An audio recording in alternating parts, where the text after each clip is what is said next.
চন্দ্রশেখর দা। নমস্কার, শুভ সন্ধ্যা। দেখুন, রাজনীতিতে কোনো কিছুই একদম শেষ বলে কিছু হয় না। এখন একটা জিনিস, যে পশ্চিমবঙ্গের প্রেক্ষিতে যদি আপনি ভাবেন, ৭৭ সালের পর এই প্রথম কেন্দ্র এবং রাজ্যে একই দলের সরকার রয়েছে। এই যে প্রায় ৪৯ বছর, প্রায় ৫০ বছরের কাছাকাছি যে পশ্চিমবঙ্গ চিরকাল কেন্দ্রের বিরোধী রাজনৈতিক দল এখানে শাসন করেছে, এবং তাদের অভিযোগ সেটা হচ্ছে বিমাতৃ সুলভ যে আচরণ কেন্দ্র সরকার পশ্চিমবঙ্গ সরকারের উপর, তদানীন্তন যে সরকার তার উপর করে থাকে।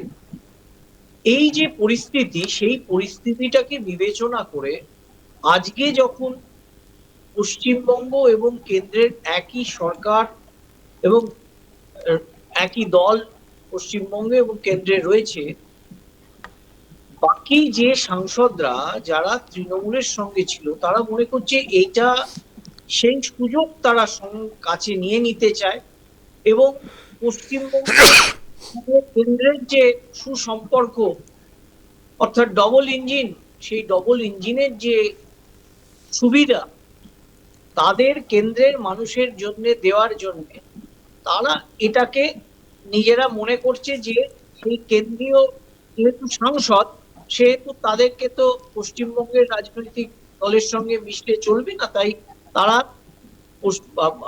ভারতীয় জনতা পার্টির যে এনডিএ জোট রয়েছে সেই এনডিএ জোটে তারা যাওয়ার জন্য সামিল হয়েছে।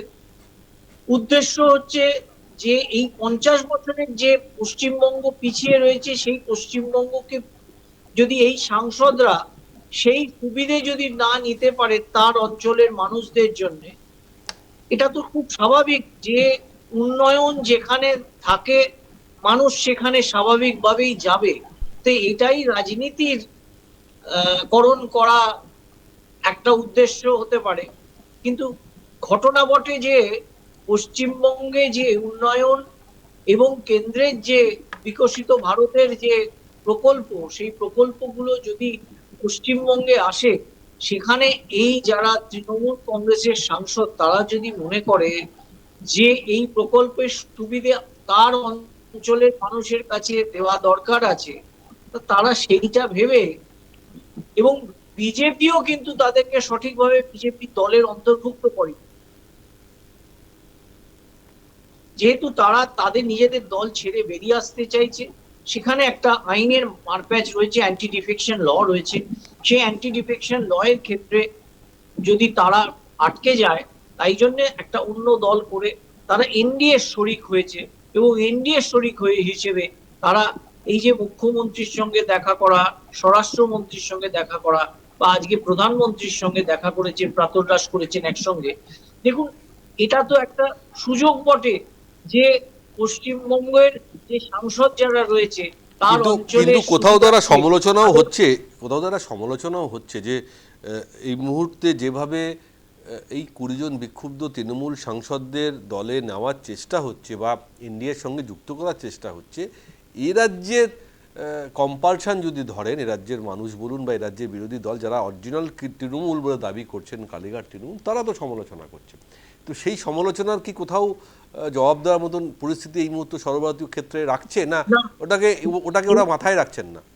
দেশের না স্বার্থে, এইটা দেশের স্বার্থে এই ২০ জনের সাংসদদের প্রয়োজন আছে বলেই বিজেপি তাদের সঙ্গে দেখুন, যাচ্ছে। রাজনৈতিক স্বার্থে বহু কাজ এরকম হয়ে থাকে। ২০১১ সালে যখন প্রাক্তন মুখ্যমন্ত্রী মমতা বন্দ্যোপাধ্যায় সরকার গড়েছিলেন, তখন ভারতীয় জাতীয় কংগ্রেসকে একদিকে সঙ্গে নিয়েছিলেন, আবার এসইউসিআই এর মতো একদম আগমার্কা একটা বামপন্থী দলকে সঙ্গে নিয়েছিলেন।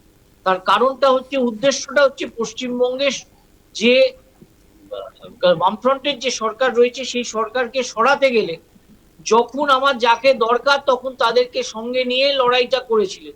এবং সেইটার কিন্তু ২০১১ সালে আমরা দেখতে পেয়েছি যে জাতীয় কংগ্রেস এসইউসিআই কে সঙ্গে নিয়ে তৃণমূল কংগ্রেস তার মানুষের কাছে গিয়েছে, মানুষ সেটা গ্রহণ করেছে, সরকারে তারা এসেছে, কিন্তু পরবর্তী ক্ষেত্রে আমরা কি দেখেছি, সেই কংগ্রেসকেও তাদের থেকে বার করে দিয়েছে, এসইউসিআই কেও বাদ দিয়ে দিয়েছে।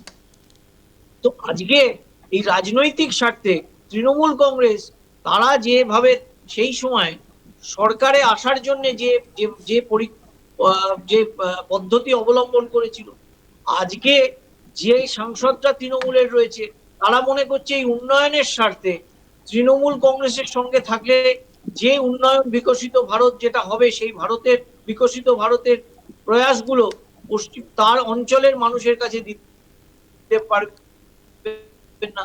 সুতরাং তারা কিন্তু সেইটা ভেবে, এবং ভারতীয় জনতা পার্টিও তাদের ওই জন্য সরাসরি তাদের দলে তাদেরকে নেননি, অন্য দল করে সমালোচনা। দেখুন, সব কিছুরই সমালোচনা হয়, সমালোচনার বাইরে কোনো কিছু নয়, কিন্তু এটা ঘটনা যে উন্নয়নের স্বার্থে রাজনৈতিক দল তারা সব সময় যেখানে উন্নয়ন সেখানে তাদের, কারণ তাদেরকে বুঝতে হবে তাদের অঞ্চলের মানুষকে কিন্তু উন্নয়ন দিতে হবে। যখন তারা যে রাজনীতি আবার তারা যখন তাদের কাছে গিয়ে ভোট ভিক্ষার জন্য জানাবে, তখন তাদের বলতে হবে যে ঠিক। এই যে সুবিধে বিকশিত ভারতের প্রেক্ষিতে যে সুবিধেগুলো পাওয়া যাচ্ছিল সেগুলো আমরা আপনাদের অঞ্চলে আপনাদের মানুষের কাছে একদম তুলে একদম, এনেছি। মানে আজ এবং আজ তারা আজ তারা পার্লামেন্টে রয়েছেন, বাদল অধিবেশন অংশগ্রহণ করছেন, কিন্তু যখন শেষ হয়ে যাবে তাদের নিজস্ব কনস্টিটিউয়েন্সি যখন যাবেন, মানুষের সঙ্গে যোগাযোগ করবেন, তখন তাদেরকে উত্তর দিতে হবে এবং সেখানে উন্নয়নের কথা বলতে হবে। আর সেই উন্নয়ন করতে গেলে যেমন সর্বভারতীয় ক্ষেত্রে কেন্দ্রীয় সরকারের সাহায্য প্রয়োজন এবং এ রাজ্যে বিজেপি সরকারেরও সাহায্য প্রয়োজন, সেটার জন্যই হয়তো আরও বেশি করে উদ্যোগ। বেশ।